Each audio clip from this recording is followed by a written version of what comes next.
1절부터 3절까지 말씀은 신앙 성숙을 위한 권면의 말씀을 하고 있습니다.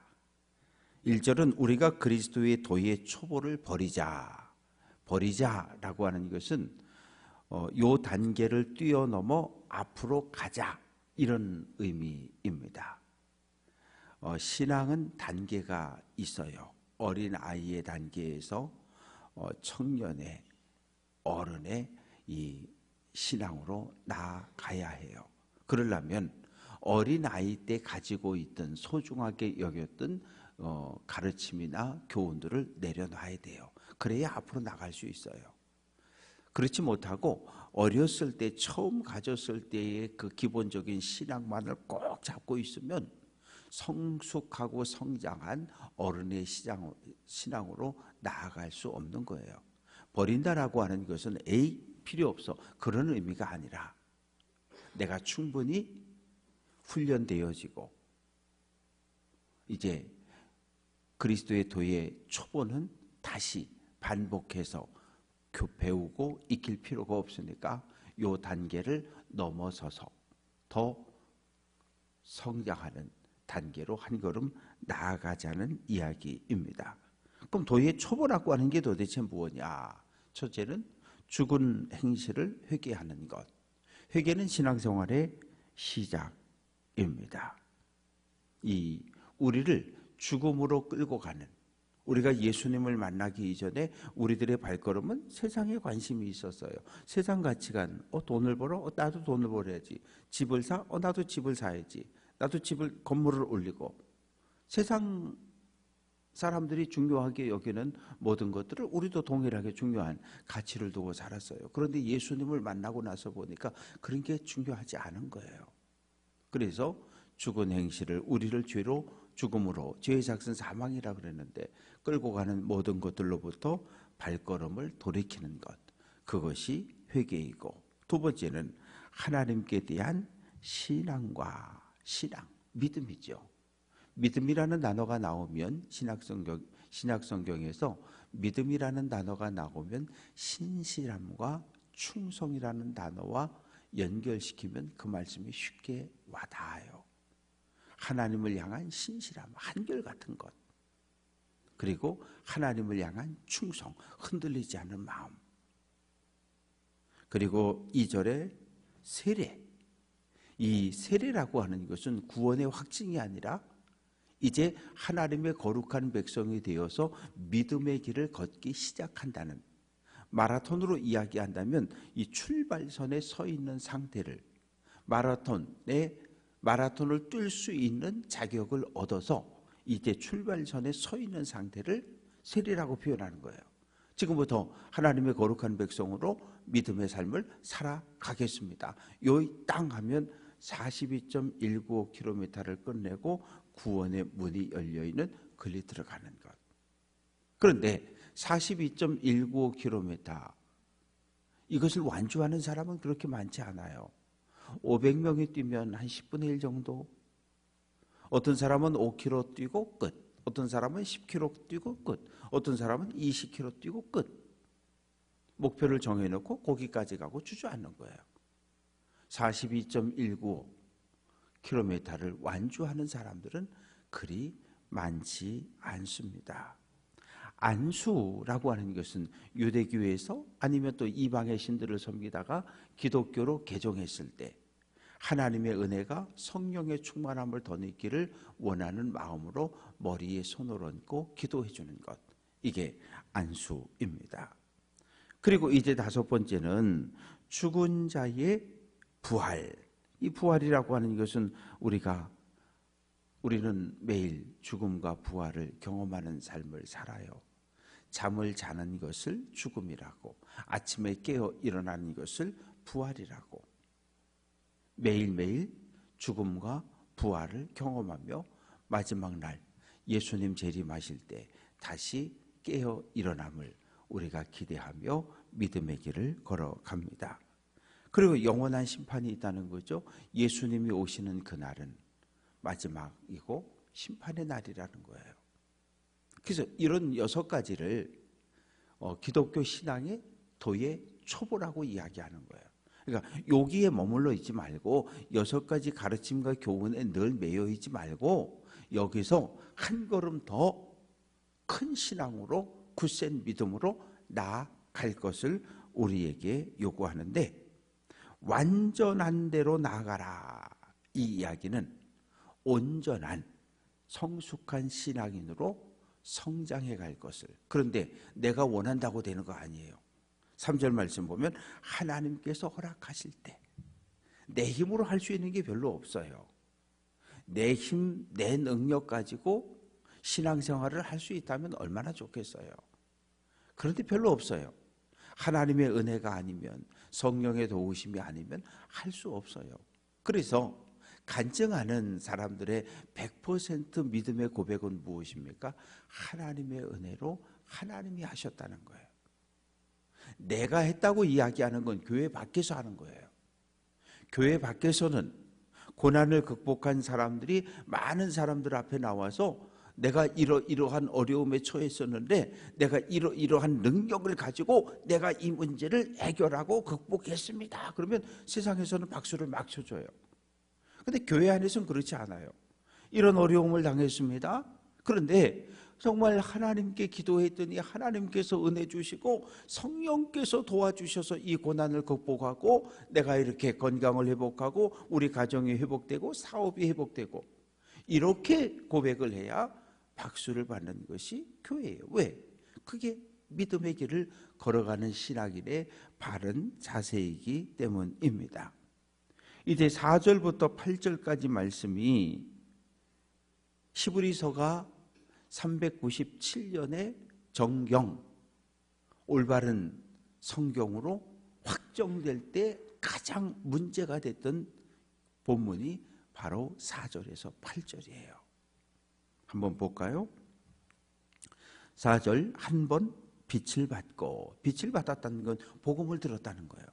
하나님의 은혜를 경험했다는 거죠. 하늘의 은사를 맛보고 성령을 체험하고 성령의 은사를 받고, 그리고 성령에 참여한 바가 되었다. 성령의 인도하심을 따라 교회 안에서 봉사하고 헌신하고 전도하고,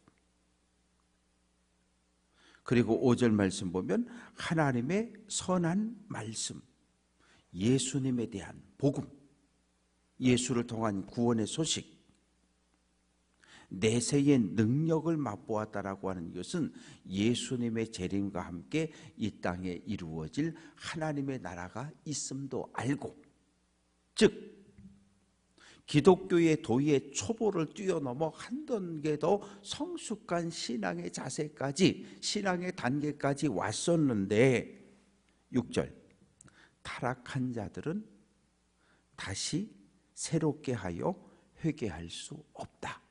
이 말씀 때문에 그래요. 우리는 하나님을 사랑의 하나님으로 고백합니다. 우리가 심판을 받는 이유는 죄를 지어서 심판받는 것이 아니라 회개하지 않아서 심판을 받는 거예요. 그것이 우리가 가지고 있는 가장 기본적인 신앙의 이론입니다. 그런데 이 말씀은 예수 믿다가 예수님을 버리고 교회를 떠났어요. 이 사람들을 타락했다고 표현하고 있는 거거든요. 로마 제국이 하도 박해하니까, 황제에게 퀴리오스 주라고 고백하지 않으니까 로마 제국이 막 박해하고 때리고 재산 몰수하고, 또 유대교가 막 그냥 괴롭히니까 이 너무너무 사업도 못하게 하고 사람도 못 만나게 하고 너무너무 힘드니까 이 고난을 극복하려고 어떻게 해요? 교회를 떠나고 예수를 버리는 거거든요. 그 사람들을 타락한 자들이라고 표현하는 거예요. 타락한 자들은 교회에 들어왔다가, 유대교에서 개종해서 교회에 들어왔다가 이방신을 섬기다 예수 믿고 교회에 들어왔다가 다시 교회를, 박해를 피해 교회를 떠나고 예수를 버린 이 타락한 자들은 다시 새롭게 하여 회개할 수 없다. 다시는 그들에게 구원의 문이 열려있지 않다는 거예요.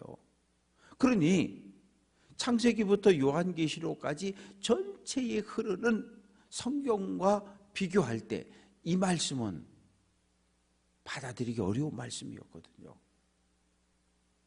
그래서 이 말씀 때문에 히브리서는 절대로 성경으로, 정경으로 인정할 수 없다, 이런 주장들이 많이 있었습니다.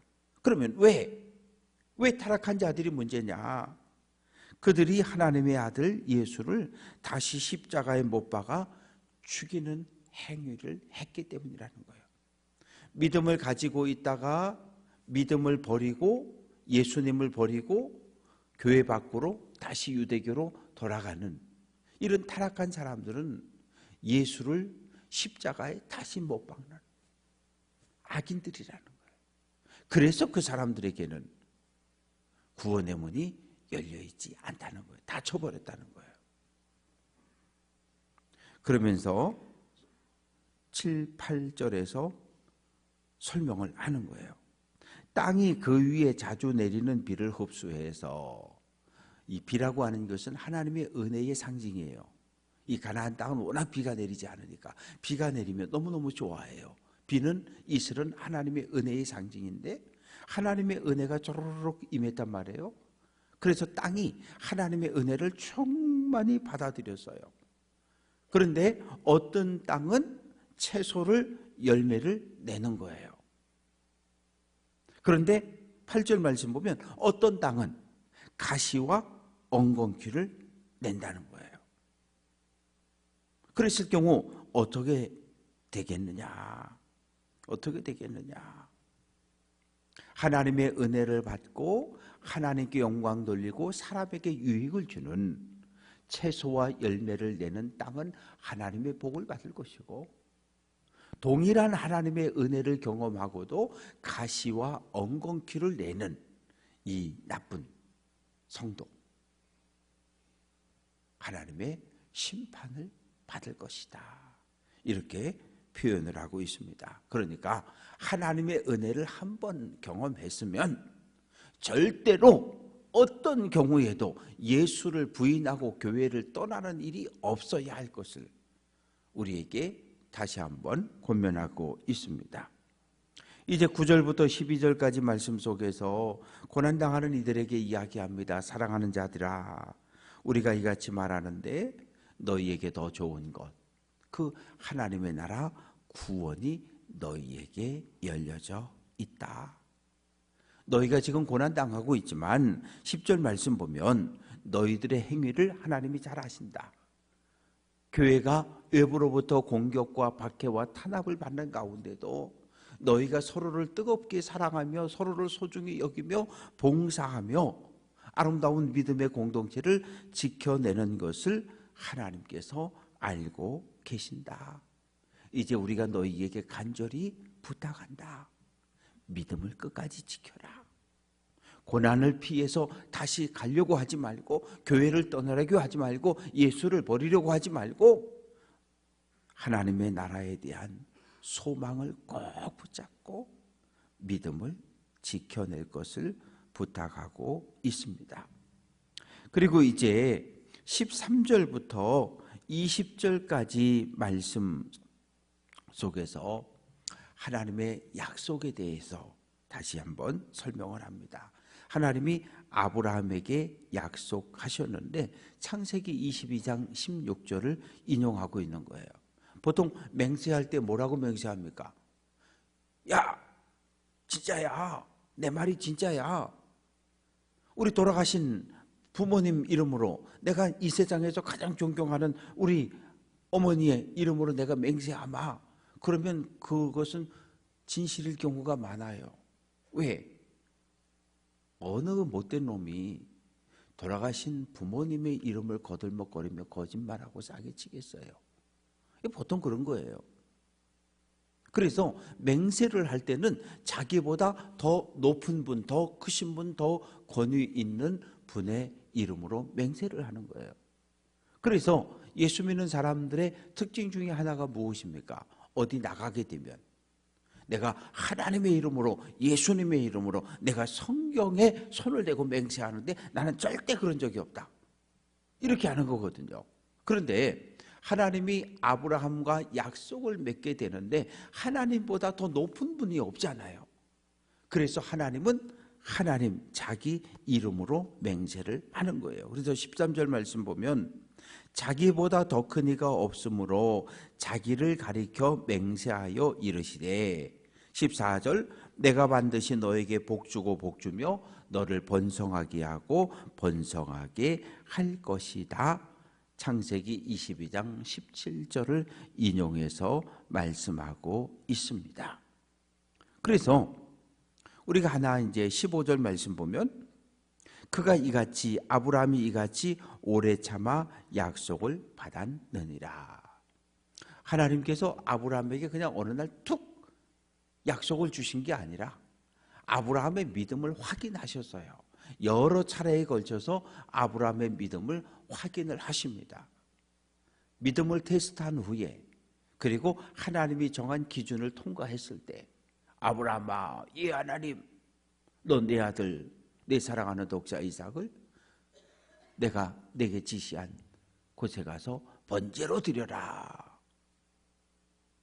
이때 이삭의 나이가 17살 정도 되었다고 추측이 되어지는데 아내하고 상의도 하지 않고 그리고 그 아들을 데리고 모리아 산에 가서 아버지, 장작도 있고 불도 있는데 하나님께 드릴 예물은 어디 있습니까? 아들아, 하나님이 준비해 놓으셨어. 걱정하지 마. 그리고 산꼭대기 올라가서 아들을 붙들어 묶고 아들을 칼로 찔러 죽이려고 하는 거잖아요. 그때 하나님께서 아브라함아 멈춰. 하나님이 때로 우리의 믿음을 시험할 때가 있어요. 우리의 믿음이 얼마나 성숙했는지 한 걸음 더 큰 신앙으로 나아가도록 인도하기 위해서 그 시험을 통과한 후에 하나님은 아브라함과 약속, 언약을 맺으십니다. 약속을 왜 합니까? 지금 당장 이루어지는 일이라면 약속할 필요가 없어요. 오늘 당장 이루어지지 않을 일들이기 때문에 약속을 하는 거예요. 대통령이 국회의원이, 시장이, 도지사가 공약이라는 걸 발표하잖아요. 공약은 뭐예요?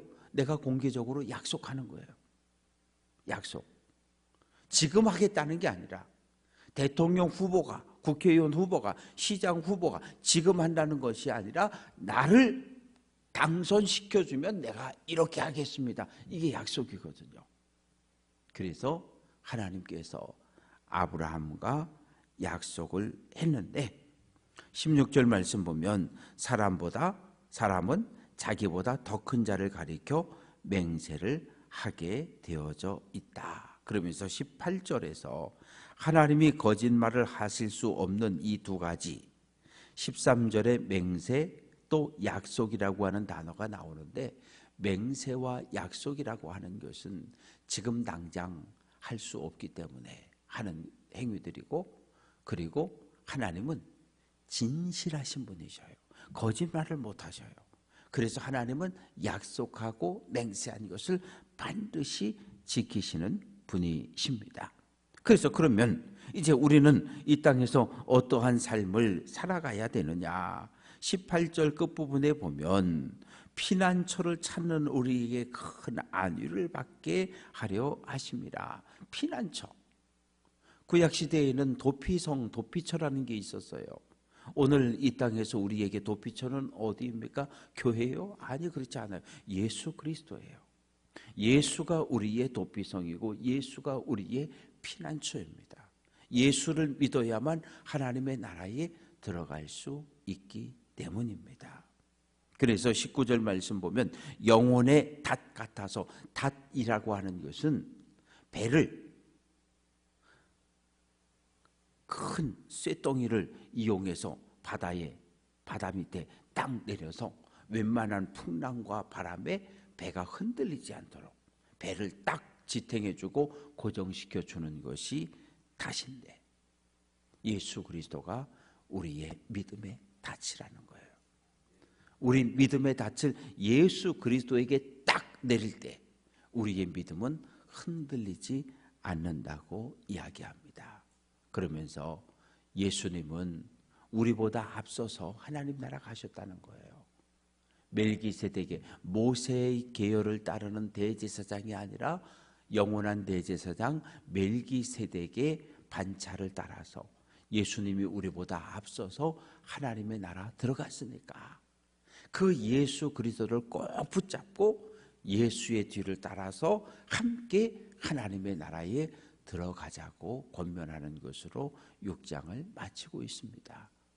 그래서 고난을 피해서 예수를 버리고 교회를 떠나려고 하는 성도들에게 교회를 떠나지 마십시오. 예수님을 부인하지 마십시오. 강력하게 권면하는 장이 오늘 히브리서 6장입니다. 바라고 소망하는 것은 믿음이 어린아이의 신앙에 머물러 있으면 안 돼요. 유치원을 어린이집을 졸업했으면 초등학교 가야 되고 초등학교 졸업했으면 중학교 가야 되고 중학교 졸업하면 고등학교 가야 되고 이게 순서예요. 마찬가지로 우리의 믿음도 단계를 거쳐 성숙해져서 하나님이 원하시는 완전한 것까지 나아가고 그래서 하나님께서 우리에게 약속한 모든 하나님의 나라를 유업으로 차지할 수 있는 귀한 성도들 될 수 있기를 주님의 이름으로 축원합니다.